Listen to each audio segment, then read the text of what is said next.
GB হাসপাতাল ও AGMC সংক্রান্ত বিভিন্ন বিষয় নিয়ে বুধবার সাংবাদিক সম্মেলন করলেন এজিএমসি ও জিবিপি হাসপাতালের প্রিন্সিপাল।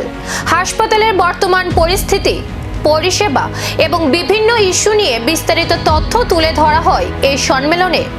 বুধবার এজিএমসির কাউন্সিল রুমে আয়োজিত এই সাংবাদিক সম্মেলনে উপস্থিত ছিলেন এজিএমসি ও জিবিপি হাসপাতালের প্রিন্সিপাল। হাসপাতালের পরিষেবা, চিকিৎসা ব্যবস্থা এবং বিভিন্ন প্রশাসনিক বিষয় নিয়ে বিস্তারিত আলোচনা করা হয়। হাসপাতাল কর্তৃপক্ষের পক্ষ থেকে বর্তমান পরিস্থিতি ও আগামী দিনের পরিকল্পনা সম্পর্কে বিভিন্ন তথ্য তুলে ধরা হয়। রোগী পরিষেবা আরও উন্নত করা, চিকিৎসা ব্যবস্থাকে আরও শক্তিশালী করা এবং হাসপাতালের বিভিন্ন চ্যালেঞ্জ মোকাবিলা নিয়ে গুরুত্বপূর্ণ বিষয় সামনে আসে। সাংবাদিকদের বিভিন্ন প্রশ্নের উত্তর দেন হাসপাতালের আধিকারিকরা। এখন এই সাংবাদিক সম্মেলনে কি কি গুরুত্বপূর্ণ তথ্য উঠে আসে সেদিকেই নজর সকলের। সবাইকে নমস্কার। গত 30শে জুলাই রাত্রি প্রায় 11:45 আমাদের যে রেসিডেন্ট ডক্টরস হোস্টেল আছে, মেয়েদের যে হোস্টেলটা, সেই হোস্টেলের একজন আমাদেরই একজন ছাত্রী, প্রথম বর্ষের ও পোস্ট গ্রাজুয়েট স্টুডেন্ট, ওর ব্যালকনির যে দরজাটা আছে সেই দরজাটা খোলা রেখে ওর রেস্ট করছিল।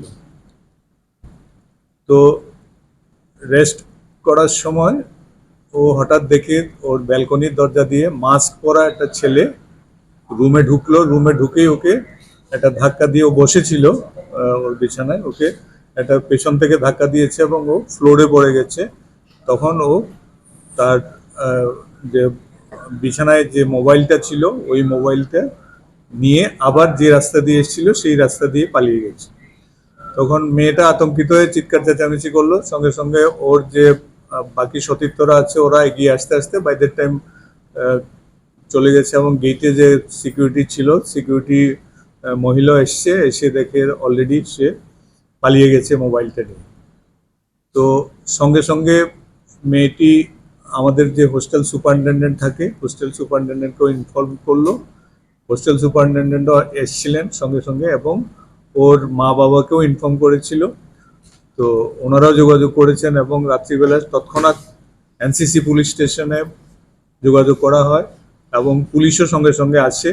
এসে সিসিটিভি ফুটেজ কিছুটা দেখেছে, কিন্তু সিসিটিভি কাভারেজ যেহেতু পুরোটা কমপ্লিট ছিল না, সেজন্য অডিটোরিয়ামের পাশ দিয়ে যদ্দূর দেখতে পেরেছে যে একটা ছেলে দৌড়ে পালিয়ে যাচ্ছে পেছন দিকটা, কিন্তু সামনের দিকে কিছু দেখা যায়নি। তো রাত্রিবেলায় এইটুকুই ঘটনা, সবাই ওকে এশিওর করেছে এবং সে যথারীতি রাত্রি কাটিয়েছে।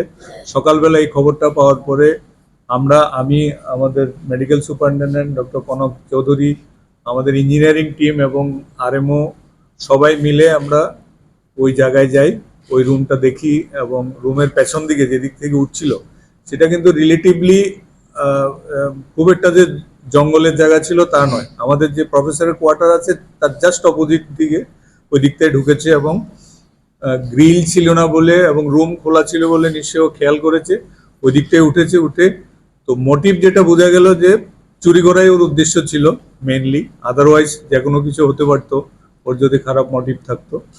তো জিবির পরিষেবা নিয়ে নতুন বার্তা কি জানালো হাসপাতাল কর্তৃপক্ষ, নজর এখন সেদিকেই।